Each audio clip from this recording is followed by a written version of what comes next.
Friends, ಎಲ್ಲರಿಗೂ ನಮಸ್ಕಾರ. ಕವಿತಾ ಪಾಕಶಾಲೆಗೆ ನಿಮ್ಮೆಲ್ಲರಿಗೂ ಸುಸ್ವಾಗತ. ಇವತ್ತಿನ ರೆಸಿಪಿಲಿ ಆಲೂಗಡ್ಡೆ ಹೀರೆಕಾಯಿ ಬಳಸ್ಕೊಂಡು ಒಂದು ರೆಸಿಪಿ ಮಾಡೋಣ. ನೋಡಿ, ದಪ್ಪ ತಳದ ಪಾತ್ರೆ ಇಟ್ಟಿದ್ದೀನಿ. ಪಾತ್ರೆ ಕಾದಿದೆ. ಈಗ ಎಣ್ಣೆ ಹಾಕ್ಕೊತಾ ಇದ್ದೀನಿ. 2 ಟೇಬಲ್ ಸ್ಪೂನ್ ಎಣ್ಣೆ ಹಾಕ್ಕೊಂಡು ಸಾಸಿವೆ ಜೀರಿಗೆ ಹಾಕ್ಕೊಳ್ಳೋಣ ಫ್ರೆಂಡ್. ಸಿಡಿಲಿ. ಇವಾಗ ಈರುಳ್ಳಿ ಹಾಕ್ಕೊಳ್ಳೋಣ. ಒಂದು ಈರುಳ್ಳಿ ಫ್ರೈ ಆಗಬೇಕು ಚೆನ್ನಾಗೆ. ದಪ್ಪ ಈರುಳ್ಳಿ ಒಂದೇ ಒಂದಿದು. ಇದೆಲ್ಲದಕ್ಕೂ ಹೊಂದ್ಕೊಳ್ಳುತ್ತೆ ಫ್ರೆಂಡ್ಸ್. ತುಂಬ ದೋಸೆಗಂತೂ ತುಂಬ ಚೆನ್ನಾಗಿರುತ್ತೆ. ತುಂಬ ಟೇಸ್ಟ್ ಆಗುತ್ತೆ ದೋಸೆಗೆ ಮತ್ತು ಚಪಾತಿಗೆ, ರೊಟ್ಟಿಗೆ ಮತ್ತು ಅನ್ನ, ಸಾಂಬಾರು, ಮುದ್ದೆ ಎಲ್ಲದಕ್ಕೂ ಹೊಂದ್ಕೊಳ್ಳುತ್ತೆ ಫ್ರೆಂಡ್ಸ್. ಒಮ್ಮೆ ಟ್ರೈ ಮಾಡಿ ಇದನ್ನು. ಕರಿಬೇವಿನ ಸೊಪ್ಪು, ಸೀಳೆ 2 ಹಸಿಮೆಣ್ಸಿನ್ಕಾಯಿ ಹಾಕ್ಕೊತಾ ಇದ್ದೀನಿ. ಚೆನ್ನಾಗಿ ಫ್ರೈ ಆಗಲಿ. ಈಗ ಸ್ವಲ್ಪ ಹಿಂಗೆ ಹಾಕ್ಕೊಳ್ಳೋಣ. ಹಿಂಗೆ ಹಾಕೋದ್ರಿಂದ ಒಳ್ಳೆ ಟೇಸ್ಟು ಬರುತ್ತೆ, ಆರೋಗ್ಯಕ್ಕೂ ಒಳ್ಳೆಯದು ಫ್ರೆಂಡ್ಸ್. ಸ್ವಲ್ಪ ಫ್ರೈ ಮಾಡ್ಕೊಂಡು ಈಗ ಅಷ್ಟನ್ನ ಹಾಕ್ಕೊಳ್ಳೋಣ. ಚೆನ್ನಾಗಿ ಫ್ರೈ ಆಗಲಿ. ಇದು 2 ನಿಮಿಷ ಆಯ್ತು ಈರುಳ್ಳಿ ಹಾಕಿ. ಇನ್ನೊಂದು ನಿಮಿಷದಲ್ಲೇ ಒಂದೇ ಒಂದು ದಪ್ಪ ಆಲೂಗಡ್ಡೆ ಹಾಕ್ಕೊಂಡು ಆಲೂಗಡ್ಡೆನೂ ಒಂದು 5 ನಿಮಿಷ ಫ್ರೈ ಆಗಬೇಕಾಗುತ್ತೆ ಫ್ರೆಂಡ್.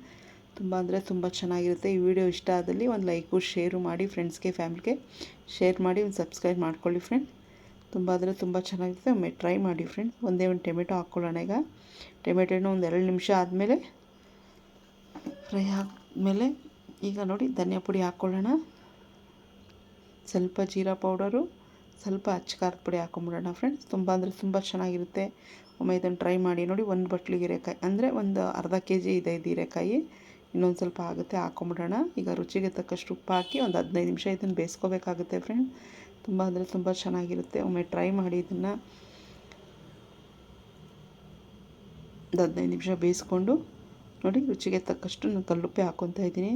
ತುಂಬ ಹುಷಾರಿರಲಿಲ್ಲ ಫ್ರೆಂಡ್ಸ್. ನನಗೆ ವೀಡಿಯೋ ಅಪ್ಲೋಡ್ ಮಾಡೋಕ್ಕೆ ಆಗಿರಲಿಲ್ಲ, ವೀಡಿಯೋನೇ ಮಾಡೋಕ್ಕಾಗ್ತಿರ್ಲಿಲ್ಲ. ಇವತ್ತಷ್ಟೇ ಹುಷಾರಾದೆ. ಒಂದು 4-5 ದಿನ ವೀಡಿಯೋ ಹಾಕಿ 4-5 ದಿನ ಆಯಿತು. ತುಂಬ ಚೆನ್ನಾಗಿತ್ತು. ನೋಡಿ, ಕುಕ್ ಆಗಿದೆ. ನಾನು ಕೊತ್ತಂಬರಿ ಸೊಪ್ಪು ಹಾಕ್ತಾಯಿದ್ದೀನಿ. ನೀವು ನೋಡ್ತಾ ಇರ್ಬೋದು. ನೋಡಿ, ಇದು ಈ ಥರ ಗ್ರೇವಿ ಥರ ಬರುತ್ತೆ. ಅದಕ್ಕೋಸ್ಕರ ಹೇಳಿದ್ದು. ತುಂಬ ರುಚಿಯಾಗಿ ಬರುತ್ತೆ. ನೀವು ಒಮ್ಮೆ ಟ್ರೈ ಮಾಡಿ ಇದನ್ನು. ಈ ವಿಡಿಯೋ ಇಷ್ಟ ಆದಲ್ಲಿ ಒಂದು ಲೈಕ್, ಒಂದು ಶೇರ್ ಮಾಡಿ, ಲೈಕ್ ಮಾಡಿ ಫ್ರೆಂಡ್. ತುಂಬ ಅಂದರೆ ತುಂಬ ಚೆನ್ನಾಗಿತ್ತು. ಮತ್ತೊಂದು ವಿಡಿಯೋದಲ್ಲಿ ಮತ್ತೆ ಸಿಗೋಣ. Bye friends.